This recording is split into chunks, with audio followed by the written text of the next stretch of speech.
cool, wasn't it? That was good. Good. Well, hello everybody. How are you all doing tonight? My name is William Crawley. It's my great pleasure to be here in St Mary's. And in this educational context, I was just thinking as we're coming in of that old mantra of education that you have to understand deeply in order to communicate simply. And as you're just about to find out, our guest tonight is a superb communicator. Now, there are some great thinkers who are poor communicators. And there are some poor thinkers who are great. And those are the ones to watch, by the way. Just turn the TV news on any night of the week. Watch it across the world. But our guest tonight is a great thinker who's also a great communicator. Give a great West Belfast vulture to David McWilliams. I do. Thank you very much.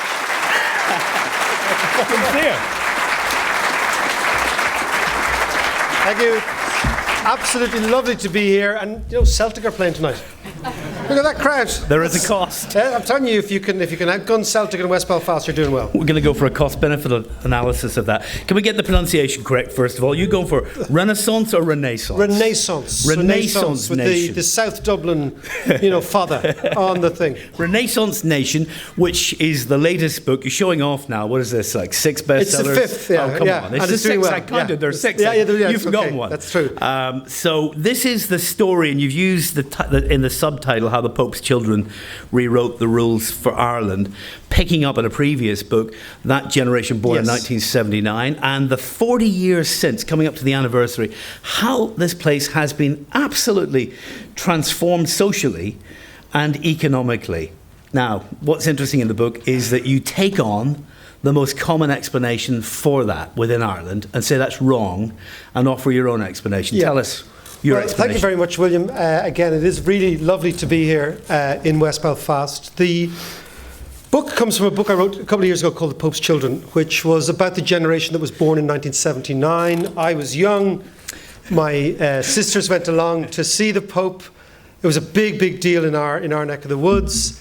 And what was really interesting for me was that the Irish baby boom peaked 9 months to the day after the Pope kissed the tarmac in Dublin. Amazing. So Irish people fornicated en masse in response to the Pope. And I found this very interesting. After Mass, exactly. And I was working in the Central Bank of Ireland, and my boss had asked me to go and look at population dynamics. And I saw this and I thought, what the hell's going on here? So I thought, there's something very interesting about this generation. And then I decided to look at the 40 years history.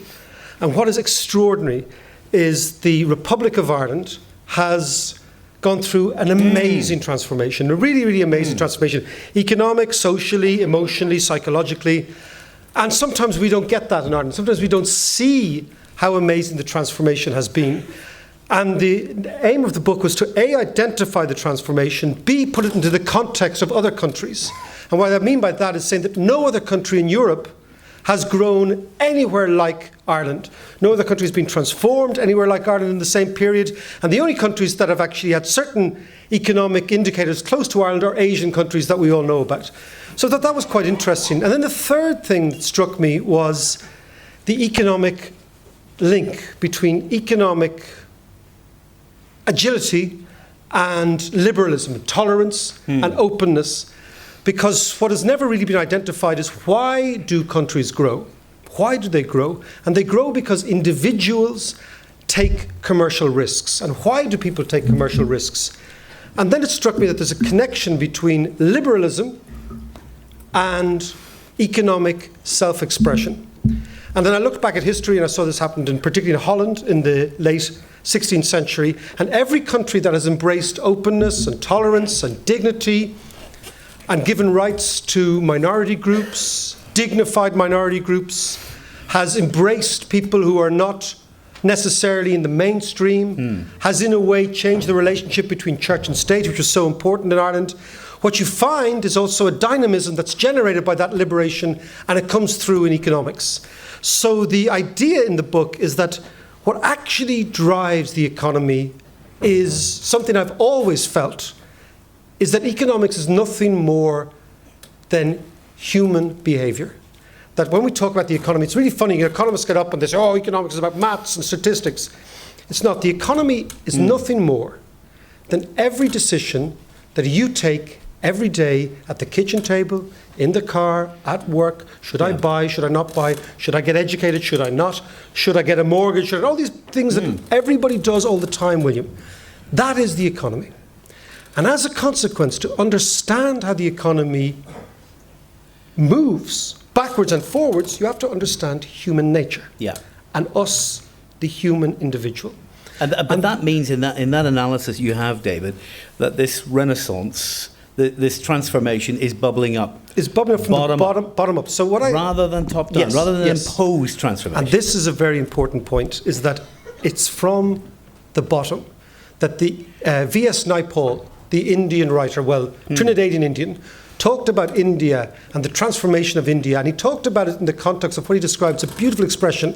He said, millions of little mutinies in people's heads, right? Imagine that idea. Beautiful. Everyone has expectations about their life. Every kid has a dream. You go into I come from a family of teachers, and my mother used to talk to me about kids in school, and every kid has a dream for themselves. But in your head, you have pressure from above not to imagine things, not to dream about things, not to see yourself as somebody who advances themselves and improves themselves.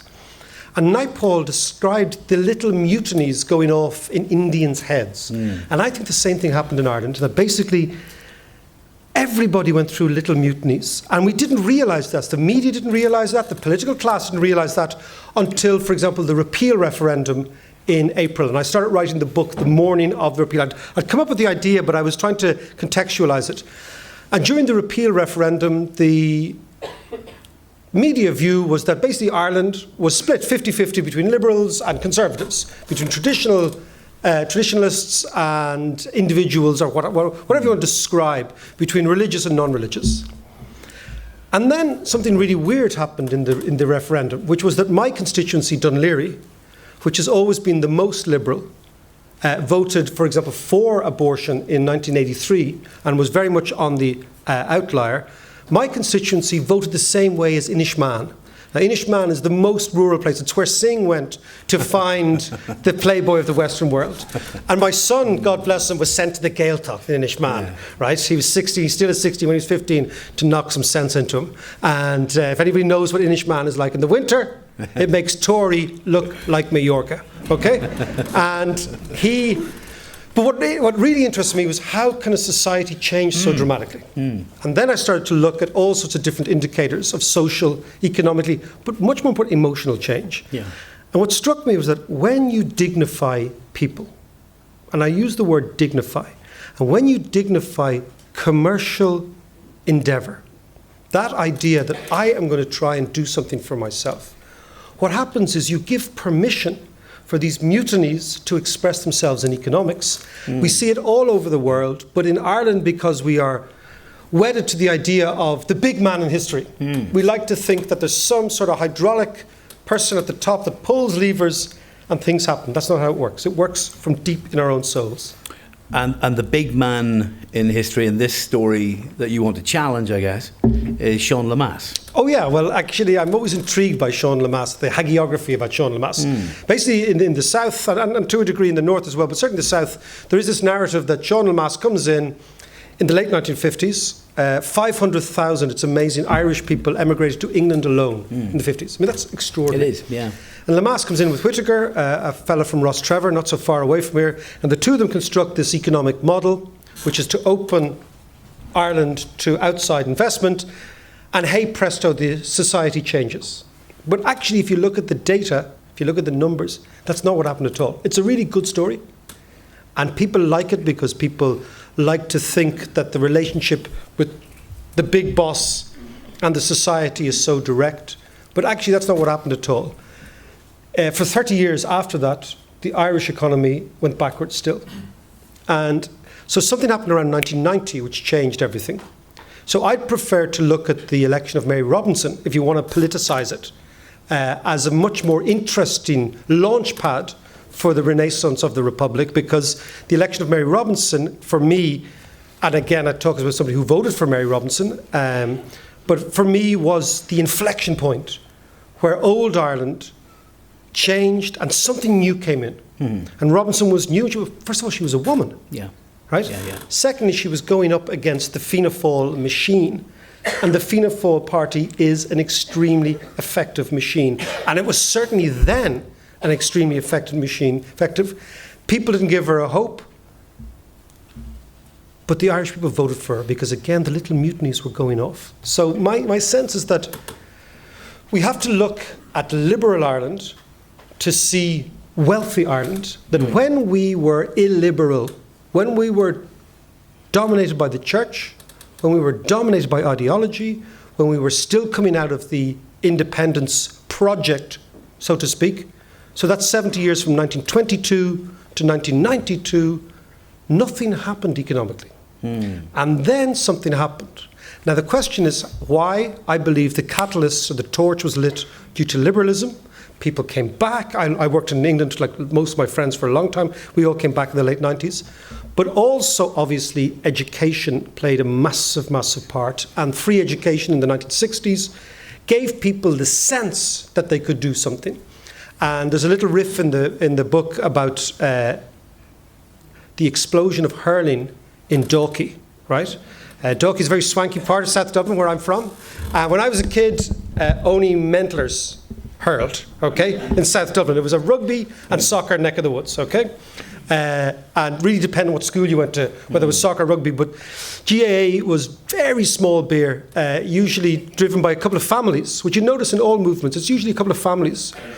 And what really intrigued me on the day of the referendum was the other thing that was going on was this extraordinary mini All-Ireland in Coola GAA.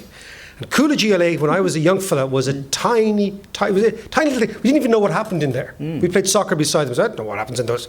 And it was hurling. And even more strange, Dalkey, the home of Coola, which is regarded as one of the, to use the parlance, most West British place in the south, okay, is the All-Ireland hurling club champion for the last 2 years. And the national school that produced most of the hurlers was the national school I went to. And when I went to national school, we didn't even hurl. So what I wanted to understand was what was happening socially to South Dublin. And what you see in South Dublin is the dramatic increase in professional classes of people whose parents were small farmers. This is the really interesting thing. So education, free education is introduced in the 60s. And the idea was that Ireland would follow the pattern of Britain, so that the urban working class in the south, who were excluded from education because it was expensive, would become very educated. What actually happened was the county, there was a very interesting research paper, I was trying to say who benefited most.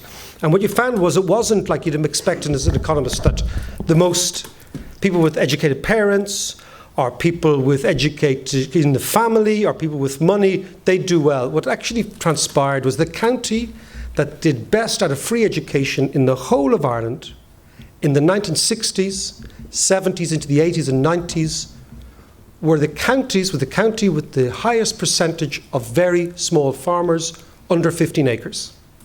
So that's something that we never expected. And in actual fact, the microanalysis shows that the county that did the best in Ireland, the most successful people in Ireland, are the sons and daughters of small farmers from East Galway. That's it. And East Galway is the home of hurling in Connacht. And those people became teachers, and their kids became doctors and lawyers and professionals and consultants, and it's their kids are playing hurling in deepest South Dublin. So what intrigues me is not just one reason for social change. It's a lot of all the reasons, and they're all... Well, let's throw in some more. The European Union, free movement of people, the accession states, immigration, more generally. Immigration has been the single... what is very interesting is, and I'm always intrigued about Brexit and the anti-immigrant sentiment, because immigration has been an overwhelming boom to the Irish economy. Without the immigrants, we would go backwards. People don't seem to ever equate the fact that the pie gets bigger. This is the beautiful thing about economics, right? You know, sometimes they think, well, the pie is that big, and if all the immigrants come in, I'll get less of it. That's not how it works. Is that economics is a dynamic, okay? It's an inflatable pie. It's an inflatable. It gets bigger and bigger and bigger. And the interesting thing is, like GDP, you know that thing? It gets bigger and bigger every year. Wealth is created because wealth is created in this most amazing machine, economic machine called the human mind. That's where all creativity comes from, all economic creativity. So for example, even today was a Polish taxi driver. Took me from Dundonald to the Falls Road, because none of you locals would do that trip, right? He is a local. No, it's funny, I asked my mother-in-law from Dundonald, I said, I'm doing a gig over in the Falls Road, would you like to come? And she goes, no, I would not like to go over there. So I'm running the gauntlet back home to Dundonald to report on what was seen and discovered over there. It's as if you don't breathe the same air or something. Anyway, so I've lived this life in the north all my life. When I phone for this, I tell them I'm Liam McGrathally. It always works, always works. Diego, Liam, kind of study. Exactly. Anyway, so if you take that all human creativity comes from the human mind. It doesn't come from... Economists get things wrong. It's not about building factories and building buildings and counting them all up, and that's the GDP. GDP, economic growth, happens in here. And if you think about immigrants, almost everybody in this room has an immigrant brother or sister or uncle or granny or whatever, right? In the UK or in America or whatever. I was an illegal dishwasher. My first job was an illegal dishwasher in Boston. In late 1980s, and whereabouts? Joe's American Bar and Grill. Same restaurant. So there was something about the paddies and the dishwashing, right? But when you encourage people to come into the society, typically what you're getting is people who want to do well for themselves, and there's a beautiful alchemy of their ideas and their connections and their networks and our capital and our security, or whatever you want to call it. And so, for example, now, it's really interesting you think about Brexit. The Republic of Ireland, per head of population, has more immigrants than the United Kingdom. 17% of our population are foreign-born, okay? Why is there no anti-immigrant party? Why is there no even anti-immigrant TD? Why is there no even splinter group that is gaining any traction? So this is quite interesting. And this is, again, back to this idea of liberalism. That once you begin to embrace the gay community, once you begin to embrace people who felt outside, what you have is you create the environment for people to do their thing. And I say, when I was brought up, William, Ireland was very much a know your place society. Yeah. The school teacher, the priest, whoever it happens to be, you, McWilliams, know your place because we know who your alpha was and his alpha before him. And this is your height. And you can go there, that's fine. Now I think we have what I call a have-a-go society. And so what you see is that 71% of all Irish people are employed in small companies, small Irish companies. So you take out the civil service, which is 16%, and the multinationals, which is about 14%, and you see the real dynamism of the country is in small business. So in a way, what I wanted to do, William, was do something very unfashionable, which is to celebrate the ordinary in the book. Celebrate the ordinary individual, celebrate the person who people rarely talk about. Yeah. There's nothing heroic about it. They don't go over the barricades for these ideas. But when you have a society where the ordinary individual is getting on, doing his thing or her thing, you create something really special. I guess it's what you call the radical centre. Yes. And the absence of a kind of a far-right populism. Or far left. Or far-left populism. The Casey phenomenon, I suppose, postdates the completion of the book. The Irexit Irexit hasn't a hope in hell. Is it a movement? No, it's a couple of geezers. It's a couple of geezers in a bad hotel, probably around the M50 somewhere, as we speak, watching Celtic. Thinking, no, I mean, the reason there is no appetite for this is because people in the Republic and people in Northern Ireland understand what the European Union is about. And that comes from educating ourselves, from understanding what John Hume started, which I think was an extraordinary, very lonely road in the 1970s. What many of our politicians understood. I ended up going to, I'll just give you an example. I went to a place called the College of Europe to do a master's. And Ireland was, it's a tiny country, and there were 9 Irish students there. And like 50 French and 50 Germans, there were 2 English students. So they haven't really engaged with the notion, ever. Yeah. And the European Union is part of the story. Multinationals are part of the story. Individual is part of the story. But what is really interesting is the sum of the parts is really quite impressive. But the thing about all Irish people is our mammies told us never to brag. So you don't want to you can only talk amongst yourselves like this. You can't be talking to foreigners like this, right? But it's really quite an achievement, and we should really celebrate it. And it brings us to all sorts of discussions about the entire country. We're going to get there, but the story you're telling is essentially a neoliberal globalist story, isn't it? No, it's a liberal. I think liberalism is the key here. Tolerance, acceptance, the dignification of what was previously regarded as beyond the pale, the primacy of the individual in terms of allowing people to love who they want to love, to live where they want to live, to do what they want to do, and not only encourage that, but offer it protection. And I think that we never in the South went out to do this, but that's the end game. So, I mean, it's quite interesting. In the Pope's Children book I wrote a couple of years ago, and I kind of suggested that these kids born in 1979 would change the country. And I described them as the new elite. And then something weird happened when I was reading the book. Because sometimes when you're doing these things, you have to come up with a strap line and hope that it all works. And what was interesting is then, in my own estimation, nothing sort of underscores, this is not a political endorsement, but it's more of an observation, the changed Ireland from the one I grew up in the 1980s in particular, then having a Taoiseach who was gay, who was half Hindu, whose dad is an immigrant, and who is not only accepted by the country, but what we found really interesting in the South was when Varadkar was inaugurated, all the British press and the German press and the American press said, "Oh my God, this is really weird. Look at how Ireland has changed." And nobody in the South gave a damn. And that is what real change is. Real change is when the abnormal appears normal.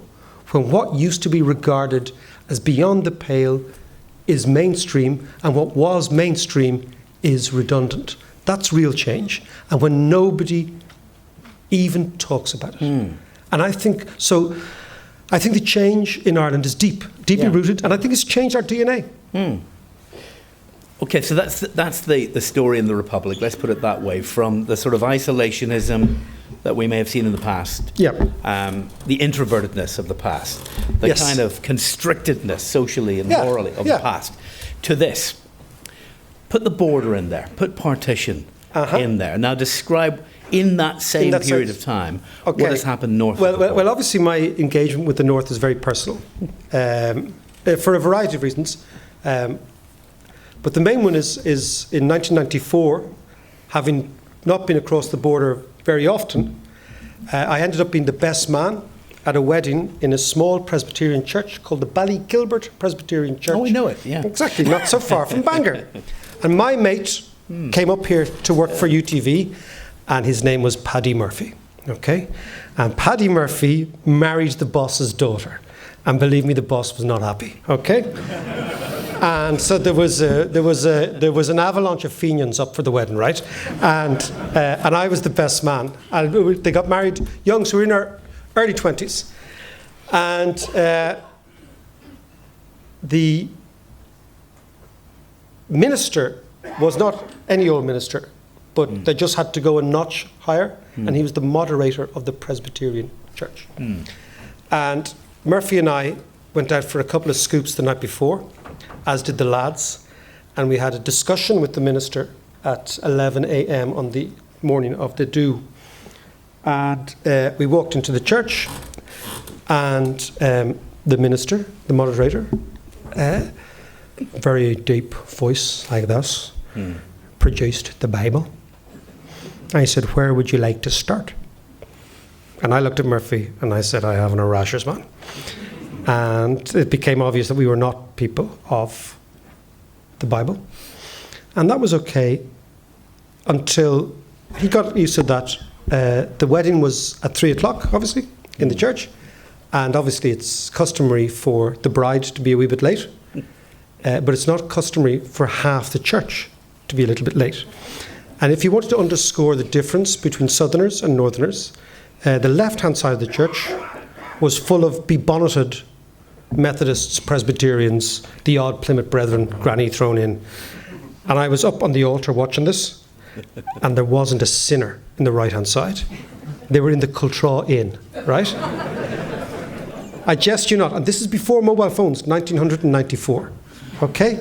I had to get into the Presbyterian moderator's red Vauxhall Cavalier and hoor down to the Cultraw Inn to get the paddies out of the boozer. And at that particular wedding, the bridesmaid just couldn't stop laughing at these ridiculous, casual, messy Southerners. And then we got married. And we got married, and our children are really, as I said to you, they're kind of the Good Friday Agreement incarnate. They're little mutts, little mongrels. They don't know which foot they kick with at all, right? And that began my 25-year matriculation in this part of the world.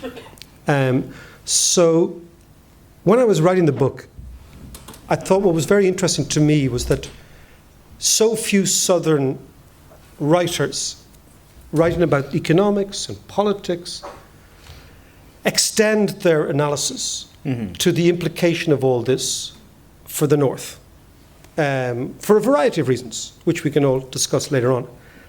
And I was doing a talk in Balahi. You told me the difference between Balahi and Balahi. Let's just say my mother-in-law's from Portlanone and she is Balahi. That's all right. Yeah. I think she's a member of the 5th Presbyterian. I don't know what happened to the other 4, but something did anyway. They devoured each other. They devoured each other, exactly. There was a scrap. There was a shortage. Anyway, and I was there and I was thinking to myself, Shan and I drove around. And it has always interested me because of my marriage, because of our family. Our family are split. We're very much a Belfast-Dublin family. What is going to happen here? What is likely to happen? And how are these economic developments that I see in the South going to impact on the tone, William, of the next discussion, the tone? And of course, Brexit, as we all know, has changed that discussion. So much so that even 2 or 3 weeks ago, the Financial Times asked me to write a piece about this. This is the first time the Financial Times has asked anybody to write anything, because the Financial Times is the newspaper of the establishment in the UK. And then I started to look at the demography. Who's having babies, who isn't? Then I started looking at the massive, massive change in economics. And you asked me about partition. As an economist, something really interesting and something very definitive can be said, which is that if you look in 1921, 80% of the economic activity of this island was generated in the 3 counties around Belfast. 80%. Belfast was a bigger city by 1911 than Dublin. Population was greater and growing much faster. This part of the country was innovative, was wealthy, and seemed to be self-generative. It was generating very innovative people.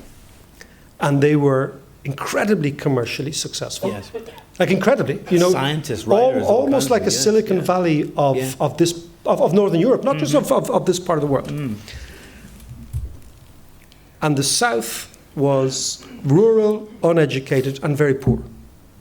You fast forward 100 years to now, And the transformation is extraordinary. For example, the northern economy, so let's just look at the facts, the hard numbers, is a fraction of the south in terms of size, in terms of dynamism, in terms of growth. So for example, even if you look at any indicator, macroeconomic indicator, what this shows is one part of the country. It's a bit like a sort of an economic experiment. You've got the same country, two jurisdictions. So you've got more or less the same country, two jurisdictions. You start when one jurisdiction is much richer. You end when that jurisdiction, Northern Ireland, has an income per head of 22,000 euros on average. And the Republic of Ireland has an income per head, and we've adjusted this for multinationals, of 38,000 euros. So the Republic of Ireland is 70% richer. So then you've got to say to yourself that partition from an economic perspective has been a calamity, economically, for nationalists and unionists, for Catholics and Protestants. And then you've got to go and look at the reasons for this. There are many, many reasons, and we can talk about them. But it also means that the narrative, which I think was accurate up until, let's say, the 1990s, certainly accurate in terms of data up until the 1950s, that the North was in some way a sophisticated economy and the South was not, has been turned on its head. So the implication, William, of that probably comes down to budget arithmetic in the eventuality of a new Ireland. There was always the case, articulated particularly from the South, that, in parenthesis, we couldn't afford the North. That's not the case anymore. So that changes certain dynamics. Not everything, but it changes everything. But then it struck me, and this is the interesting thing, is that sort of journey that the South went on of tolerance and liberalism and openness, could that happen here? Could it happen here? Will the demography allow it to happen here? You look at the demographics, it's extraordinary that the British census, which is taken every 10 years, the Irish census is taken every 5.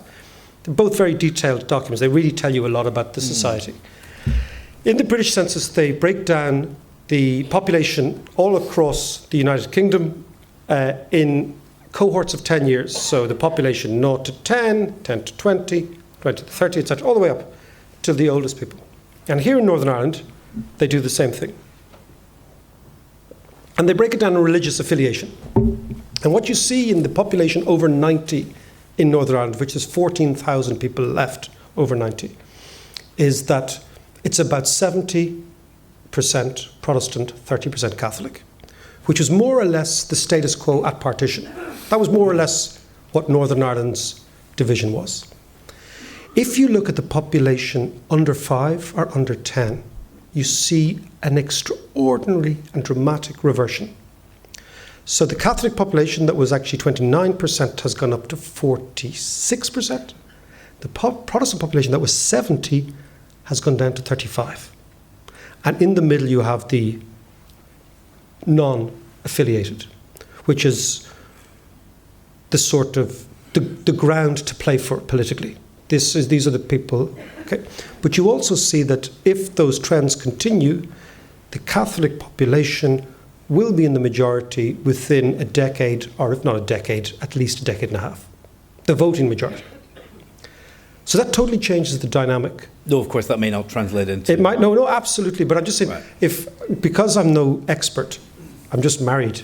Okay? You're married to an expert. I'm married to tell me they're proper experts over there. I will get grilled when I go home, okay? There will be a bottle of Bushmills on the table and there'll be people waiting, okay? And their eyes are too close together and all that sort of stuff. What was said tonight? What was said tonight was you can go on your own. I was meant to take my daughter here who's just come back from college but the granny put her foot down. And but anyway, if we look at this, so the other thing is, the liberalism is also interesting, because what I always find interesting about Northern Ireland is for some people it is as British as Finchley on certain issues, but on gay rights and abortion rights or whatever, it's not. It's a unique place. Finchley's pretty gay. What I'm saying is that these changes in the Republic have profound ramifications. Because what's going to be, just to put it in a nutshell, very soon, unionists will have to persuade nationalists to vote unionist to save the union. That's it. That's it. Or we'll have to persuade Catholics. We'll have to persuade Catholics. Don't make the assumption that Catholic means nationalist or no, Protestant means unionist. I understand, but I'm just saying in parentheses, if in proxy, right? That's what's going to happen. Okay? So therefore, for unionist politicians, the most important thing in the medium term is to make the union an attractive option for Catholics. Sure. Okay? Now, Peter Robinson has said as much. He has. Yeah. So, but if you go about your business by insulting, demeaning, the opposite, remember I talk about dignity, offering dignity to people. If you decide we're going to insult you, we're going to demean you, we're not going to recognize you, we're going to go backwards, we're also economically going to do something ridiculous called Brexit, which the only option, as I said to unionist friends of mine, that basically ultimately prosperity rather than Protestantism is going to protect the union. So if you decide that you don't want the special status, right? The special status deal in Brexit, the half in, half out, Northern Ireland can trade with the world, it can be a free trading area. What the DUP don't understand is everybody in the world wants that deal. The whole world wants that deal. And they don't. So that would be great if your people were in the massive majority and you could do what you wanted.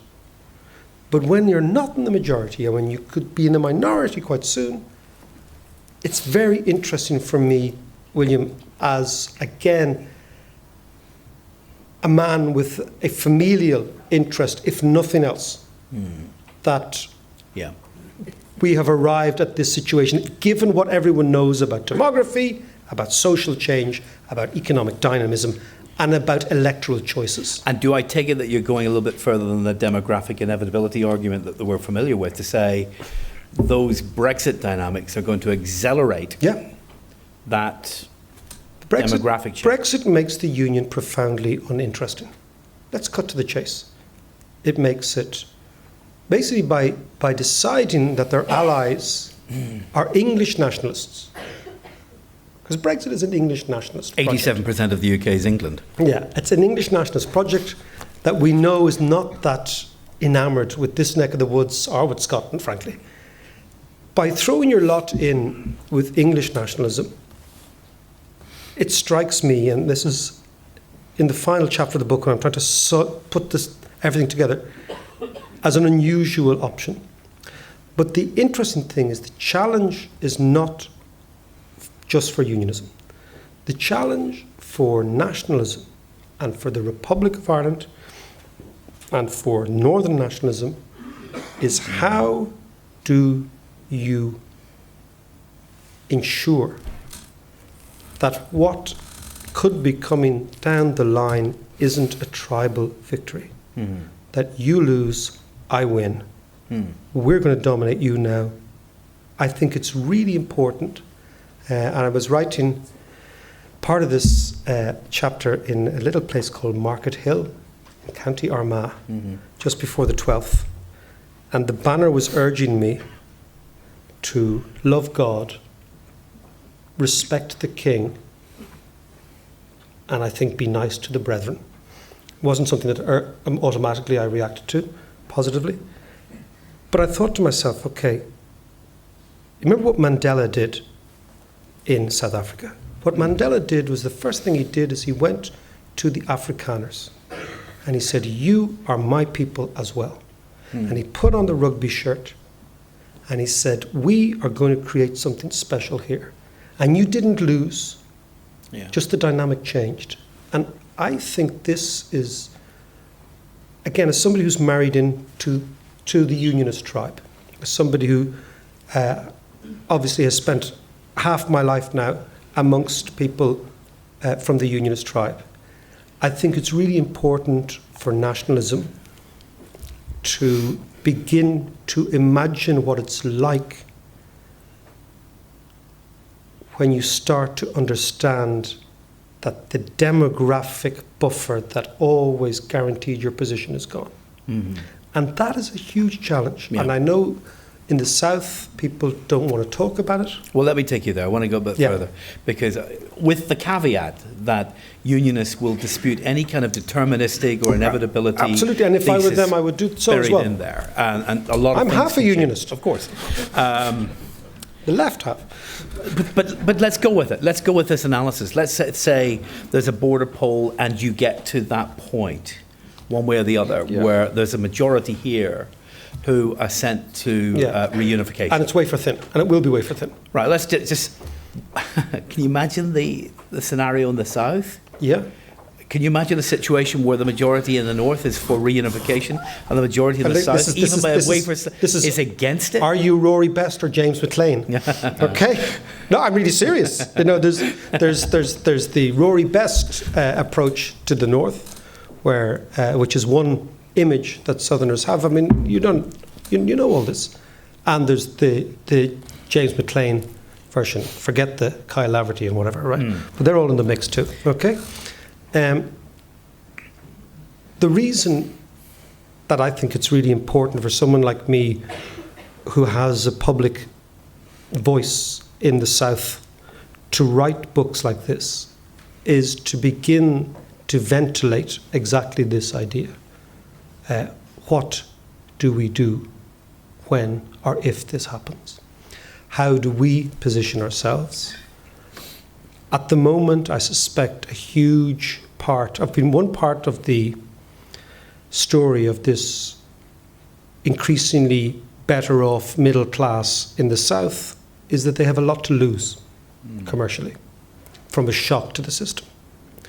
And how does the whole country prepare itself, even if this were not to happen, but for not the possibility, and this was a remote possibility a while, now we're talking about something that increasingly looks maybe not probable, but certainly 50-50. And I believe that it's absolutely essential to begin these conversations. For example, the other morning I was on with Sean O'Rourke, and you know, as Northerners, there's a deeply, deeply, deeply partitionist mindset in Dublin. And there has been, possibly since the 20s, but certainly since the Troubles. And that is like any sort of groupthink. It needs to be encouraged, it needs to be discussed. I think the New Ireland scenario cannot only be a Sinn Féin project. I think if it is only a Sinn Féin project, there will be a lot of resistance from the South. So I think it will be interesting for Sinn Féin to begin the conversation with the other parties, and not say. I also think that it's very important to seek that idea, that sort of almost Mandela-esque notion that you need to make sure that people come with you. It's like everything. Because the scenario that half the people, or 48% of the people, I know you had it in Brexit and they didn't care, don't want this, and that's grand, and it's majoritarianism. That I don't think is a scenario that anybody wants. But equally... Does that mean you think in any kind of border poll it should be more than 50%? No, because you can't say a nationalist vote is worth less than a unionist vote. You can't say that. But I think ahead of that, options need to be Well, some people put have on the suggested table. that it should be a 60% or a two-thirds majority. What do you But think? I would say that's very insulting. Well, the Good Friday If I'm Agreement makes it if I'm a clear it's nationalist sitting in 50 Tyrone plus 1. and I go into the polling station and my mate down the road, Wesley, knows... it's Shamey versus Wesley, right? Shamey goes in and he's got one vote and Wesley's got 2.5. It can't work like that. We've been down that road, right? We know where that leads. So it behoves those of us who like to think about these things, even from the altitude of opinion writing and columnists, to try and figure out a way forward. Is that happening already? I mean, you have that big Oireachtas report, Mark Daly. I mean, I've done programmes with him where he's what's 1,000 pages, isn't it? That report where it's a very detailed analysis of the economics of it. You've got Paul up here who's done his own analysis of some of the economics of it. Is that happening? I think it's, look, what has been unusual for me is that I never have been associated with this type of thinking in the South. So I've been very much, the middle class economist who talks about the banks and talks about the economy and is kind of very apolitical, never really been associated. But I think it's even more essential because I don't have baggage, or I'm not regarded as being advocating one side or the other. In fact, most Southerners would probably see me a little bit more on the unionist side. Because of Shan and the family and everything, which to begin the process of articulating these ideas, I think it's really important. Why do you think during the immigration, you've had a significant increase in immigration since 1990 in the South? We've got zero net immigration in Northern Ireland. What's your explanation for that? I think that immigrants come to places where they feel that immigration, let's stand back. Immigration is an act of personal transformation. Okay? When you get up and you leave your village in Donegal